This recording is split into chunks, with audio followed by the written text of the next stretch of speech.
오늘 주신 말씀을 보시게 되면 세상이 너희를 미워하면 너희보다 먼저 나를 미워한 줄 알라. 자, 이렇게 말씀으로 시작하고 있습니다.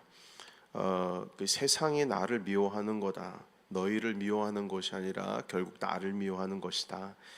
라는 이 말씀, 그 미움에 대한 말씀, 이것이 이제 15장 끝까지 27절까지 뿐만 아니라 16장 초반까지도 계속 이어지고 있습니다. 그 미움 당함, 그 미움을 당하니까 차별도 당할 것이고 핍박도 당할 것입니다. 그러니까 만만치 않은 교회의 신앙생활에 대해서 지금 말씀을 하고 있습니다. 이 고난, 고통, 성경에서 말씀하고 있는 이 고난이라고 하는 것, 서신서에서 말씀하신 베드로 사도나 바울 사도께서 말씀하시는 이 고통이라고 하는 것은 예수님을 믿기 때문에 오는 고통입니다. 예수님을 믿기 때문에 오는 미움이요, 그리고 핍박입니다. 베드로와 바울 그리고 요한도 공통적으로 말씀하시는 것은 예수님을 믿는 것은 고난도 함께 받기 위함이다. 자, 이렇게 말씀하고 있습니다. 남은 고난을 내 육체에 채운다. 고난 후에 생명의 면류관이 있기 때문에 지금 이 시간 이 고난을 기쁘게 당해야 된다. 자, 이런 말씀들이 이제 서신서에 있죠. 자, 이렇게 그리스도인들을 독려하고 있습니다. 이 고난에 대해서 피해야 될 것, 나쁜 것, 이렇게 표현하는 것이 아니라 오히려 이 고난을 영광스럽게 받고 또한 뚫고 지나가야 함을 오버컴, 그것을 다 감당해야 하는 것으로 주님은 말씀을 하고 있습니다. 저는 이 말씀을 읽으면서 이런 생각했습니다. 왜 그리스도인들을 미워할까? 예수님을 믿는 사람들이 그때 당시에 무슨 피해를 줬나? 예수님이 당시에 피해를 주셨습니까?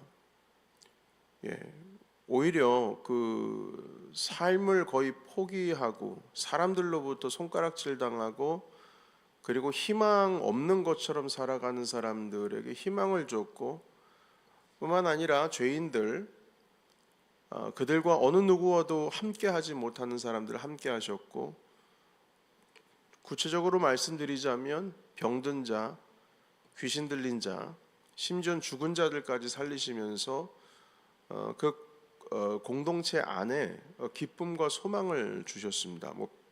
피해를 주신 거 없습니다. 무슨 사회에 무리를 일으켰는가? 그렇지 않거든요. 그럼에도 불구하고 왜 핍박을 하는가? 예수님을 믿는 사람들을 왜 핍박하는가? 교회는 근래 들어서 그 많은 비난의 대상이 되고 있긴 합니다. 특히 이제 한국이 그렇죠. 그 이유는 전체가 그렇다는 것이 아니라 몇몇 일부, 아주 극한 일부의 반사회적이고 극단적인 그런 교회 지도자들이나 교회에 의한 것이 대부분입니다. 사실 교회라고 하는 그 공동체 자체는 사회에 유익한 영향을 미치고 있습니다. 왜냐하면 우리들이 붙들고 있는 이 성경의 가르침이 그러하기 때문입니다. 우리가 몸담고 있는 사회뿐만 아니라 전 세계적으로도 교회가 감당을 하고 있는 긍정적인 영향력들이 상당합니다.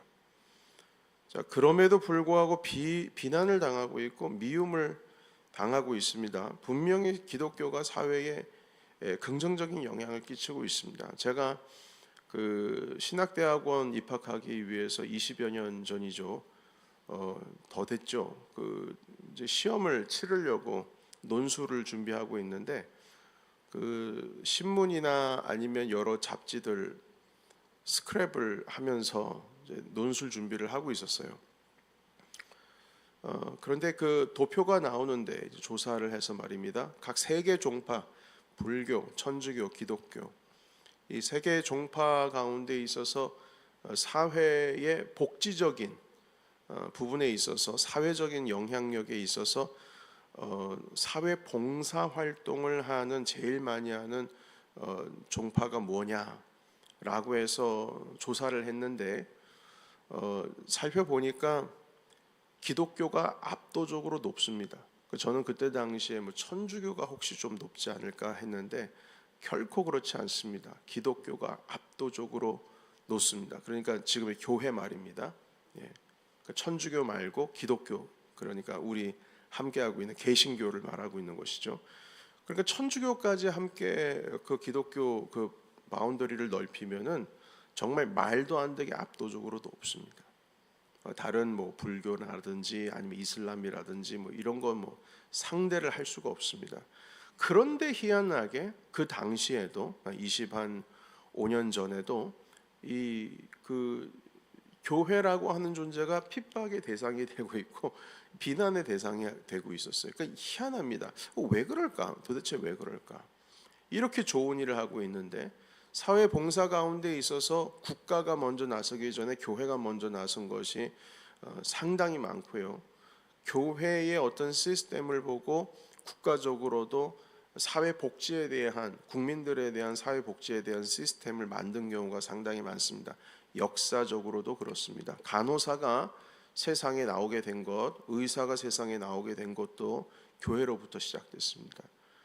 그러니까 모든 이 세상의 역사적으로도 시스템이 교회부터 시작된 거예요. 모든 것이 그렇습니다. 우리 젊을 때에, 청소년 때에 있었던 문화적인 일들 가운데 있어서도 교회가 가장 앞섰고, 여러분 과거 뭐 60년대 70년대 생각을 하게 되면은 낮에는 일하고 밤에는 야학이라고 하는 것인데, 그것도 교회에서 무료로 다 가르쳐 주면서 공부 마치게 하고, 더 뒤로 가볼까요? 더 앞으로 가볼까요? 뭐 3.1운동, 뭐 독립선언문, 국가가 그 식민지 시대 때에 찬탈되었을 때에 모든 독립운동 감당하는 것도 교회가 먼저 했습니다.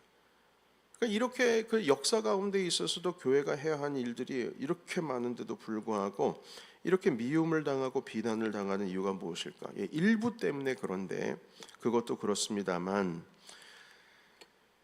대표적인 이유는 우리가 세상에 속하지 않았기 때문입니다. 가치관이 다르기 때문에 우리를 미워하는 거예요. 그 세상과 가치관, 다른 가치관 안에 문화도 있고 문화에는 차이라는 것도 있죠. 믿고 있는 신앙을 숨기고 세상과 내가 다를 것이 없다라는 걸 보여주면 미움을 당하지 않습니다. 한마디로 적당하게 믿으면 차별당하지 않습니다. 그냥 이렇게 물 흘러가듯이 살아가는 거예요. 자, 그런데 여러분 19절 있는 말씀 보십시오. 19절 우리 같이 읽겠습니다. 19절의 말씀, 자 시작. 너희가 세상에 속하였으면 세상이 자기 것을 사랑할 것이나 너희는 세상에 속한 자가 아니요 도리어 내가 너희를 세상에서 택하였기 때문에 세상이 너희를 미워하느니라. 아멘. 한국에서는 제가 군 시절에 술, 담배 권유한 거 제가 못한다고 해서 같은 그 군 공동체 안에서 미움을 당한 적도 있습니다. 젊은 기독교인들, 청년들이 직장에서도 술, 담배 하지 않는다고 해서 상사로부터 그 말도 안 되는 이유잖아요. 뭐 그 회식 갔는데 전 술을 못 합니다. 이 한마디 때문에 벌써 차별을 당하고 이런 것들이 당시에는, 지금은 모르겠어요. 지금은 이제 각 개인적인 개인주의 성향들이 많이 늘어났기 때문에 모르겠습니다만 당시에 2000년대 초반만 해도 제가 청년들 목회할 때만 해도 기독 청년들 가운데 있어서는 이런 것들이 어떤 자기의 신앙의 이슈들이었어요. 직장에 들어가거나 군대에 들어가서 내가 어떻게 신앙을 지킬 것인가. 제가 군에 들어가니까 그 취사병 그 선임병입니다. 취사병 선임병이 그 술 담배를 너무 자연스럽게 합니다. 그런데 이분이 신학생이거든요. 어느 신학교라고는 말하기가 좀 그렇고 신학생인데 자기도 신학생이라고, 너도 신학생인데 술 담배를 네가 안 하면 내가 뭐가 되냐고 그러면서 저한테 술 담배 하라는 거예요. 나도 신학생인데 뭐 나도 안 하는데 왜 네가 하냐. 좀 거꾸로 된 거 아닙니까? 그러면서 하는 말이, 야 성경에 술 담배 한다고 구원 못 받는다 뭐 이런 얘기 있냐? 제가 없죠. 없으니까 뭐 없습니다. 뭐 주님도 그 죄인들과 함께 마시지 않았느냐 뭐 이러면서 얘기를 하는 거예요. 그런데 왜 안 왔느냐 하면서 이번에 회식이 있는데 해라 하면서 이제 저를 이제 지도하는 거죠. 그래서 제가 그렇게 얘기했어요. 이건 구원의 문제가 아니라 이건 하나님과 나와의 관계에 있어서의 신의의 문제다. 이렇게 당돌하게 대답을 했죠. 결국 그 선임병은 미움당하지 않고 그 군 생활에서 동화돼서 아주 편하게 군 생활 마쳤고 저는 미움당하면서 살았었습니다. 결국에는 이제 좀 트랜스퍼가 돼서 제가 다른 부대로 넘어가긴 했습니다만 군종병으로요. 그 군종병이라는 태그가 딱 붙으니까 이제 그때부터는 그런 소리 못 하죠. 여튼 이 적당하게 믿고 적당하게 살아간다면 이런 일은 없습니다. 그래서 예수님께서 미리 말씀하신 거예요. 믿는 자는 세상이 분명히 미워한다. 미움을 당할 수밖에 없다. 이 세상은 이 기독교적인 사고방식 이런 세계관으로는 참 어울리면서 세상과 어울리면서 살아가는 것이 힘든 세상이 되고 있습니다. 주일 지키는 거 이게 사회적인 우리가 생활을 하다가 보니까 이게 쉽지가 않습니다. 경제적인 활동도 하다 보면요. 공공장소에서 자기 신앙생활을 드러내는 일이 참 불편한 일이 되었고요.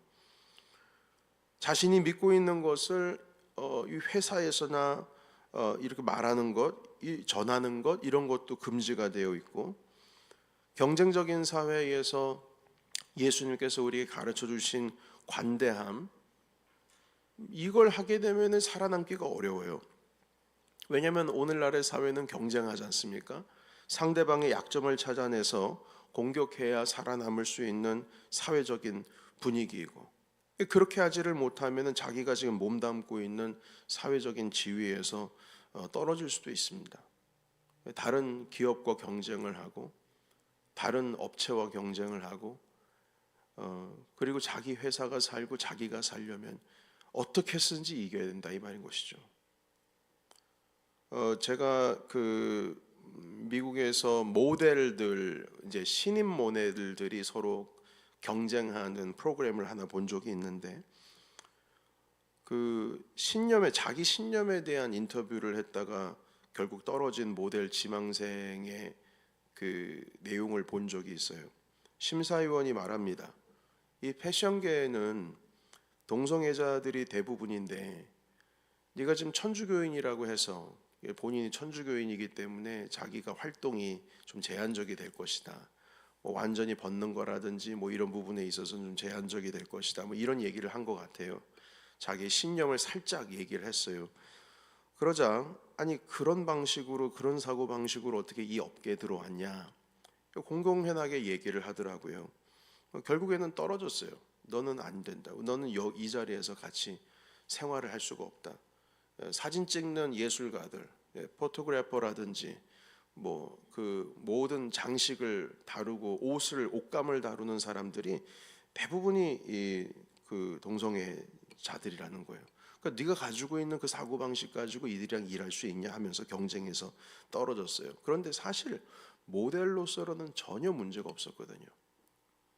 가치관이 다르다고 해서 떨어진 겁니다. 사실 그게 차별입니다. 그게 차별 아니겠어요? 안 그렇습니까? 뭐 요즘에 성소수자들이 차별당한다고 하는데 그렇지 않습니다. 우리가 차별당하고 있어요.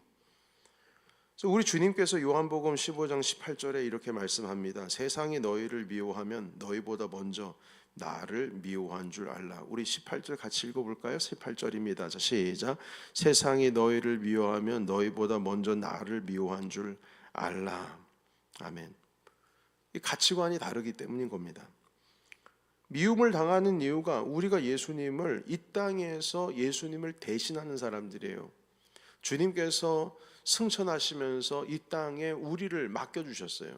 다스리라고 하셨습니다. 그리고 주님의 복음을 전하라고 하셨습니다. 내가 너에게 가르친 것을 다 지키게 하라고 말씀하셨어요. 성령께서 함께 하시겠다고 하시면서 예수 그리스도를 대표하는 사람들로서 이 땅을 살아가라. 내가 하늘로 올라가니까 이제는 이 땅을 너에게 맡긴다 하셨습니다. 그래서 예수님께서 당하신 것처럼 그런 비난과 차별과 미움을 우리도 당하는 것입니다. 오늘 한 구절 읽고 이 말씀을 정리해 보려고 하는데요. 로마서 12장 2절의 말씀을 보겠습니다. 로마서 12장 2절 말씀.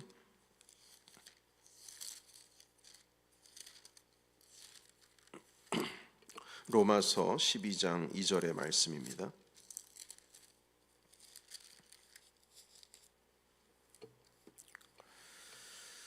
자, 우리 다 같이 한 목소리로 읽겠습니다. 자, 시작. 너희는 이 세대를 본받지 말고 오직 마음을 새롭게 함으로 변화를 받아 하나님의 선하시고 기뻐하시고 온전하신 뜻이 무엇인지 분별하도록 하라. 아멘. 너희는 이 세대를 본받지 말고 오직 마음을 새롭게 함을 받아. 마음이 변해야 됩니다. 가치관이 변해야 돼요. 그래서 하나님의 선하시고 기뻐하시고 온전하신 뜻이 무엇인지를 분별해서 살아가라. 이것이 믿음이다. 이렇게 가르쳐주고 있어요. 여러분, 로마서는 믿음에 대한 말씀이 기록되어 있죠. 근데 로마서 11장까지는 믿음이라고 하는 것에 대한 교과서적인 말씀이 있다면 12장부터는 그렇다면 믿음의 사람들이 어떻게 살아갈 것인지에 대해서 응용편에 대한 말씀을 해주십니다. 야고보서 우리 금요일 날 말씀 나눌 때도 비슷한 표현을 했죠. 야고보서는 믿음에 대한 믿음 생활에 대한 응용편이다. 그런데 이 믿음이라고 하는 것에 대해서 로마서에서 11장까지 설명을 잘 해오고 계시다가 12절에 말씀하시는 겁니다. 자, 그럼 믿음을 가졌다면 우리가 어떻게 살아가야 하는가? 그것은 무엇이냐면 이 세대를 본받지 말아야 된다. 이게 첫 번째입니다. 그리고 오직 마음을 새롭게 해서 가치관을 예수 그리스도의 가치관으로 새롭게 함으로 변화를 해서 이제는 세상의 가치관, 그들과 똑같이 살아가는 것이 아니라 하나님이 생각하시는 것, 주님께서 생각하시기에 주님께서 우리에게 가르쳐 주시기에 선하시고 기뻐하시고 온전하신 주님의 그 뜻이 무엇인지를 분별하면서 살아가라고 말씀하고 있습니다. 그래서 우리는 미움을 당하는 겁니다. 왜 기독교는 배타적이냐? 다른 종교에 대해서 왜 수용을 하지를 않느냐? 왜 꼭 너희들만 옳다고 말하느냐? 우리 다 옳은데 왜 남을 존중해 주지를 않느냐? 답 그렇게 하지 않을 수가 없는 겁니다. 우리는 예수 그리스도가 진리시고 우리의 삶의 기준이기 때문에 그의 진리의 가르침에 비춰 보면 당연히 세상의 가치관을 따를 수가 없는 거죠. 우리가 배타하고 싶어서 배타합니까? 살아가는 것에 있어서는 똑같이 살아가고 그들도 존중하고 그들의 삶도 우리가 인정합니다만 그럼에도 불구하고 진리는 그리스도다. 이 말 한마디는 변할 수가 없는 거예요. 주의 말씀이 진리입니다. 그것을 우리가 믿고 따라갑니다. 이거 변할 수 없는 거죠. 그래서 우리가 신앙생활을 하면서 항상 내가 예수 그리스도의 그 뜻 가운데 서 있는가, 내 말씀 가운데 서 있는가, 정말 하나님의 선하시고 기뻐하시고 온전하신 뜻이 무엇인지를 분별하고 있는가, 그것을 붙들고 살아갈 때에 비로소 우리는 예수 그리스도께서 우리에게 명령하신 그 모든 사명들을 잘 감당하고 있는 것입니다. 오늘 우리는 세상에 대해서 이제 미움을 당하고 있는 현실에 대한 우리 주님 말씀을 잘 살펴봤습니다. 어떤 상황에서도 어떤 환경에서도 우리 예수 그리스도께서 가르쳐 주신 주님께서 기뻐하시고 온전하신 뜻이 무엇인지 분별하면서 우리 주님의 말씀을 붙들고 살아가시는 저와 여러분이 되시기를 예수 그리스도의 이름으로 축원합니다.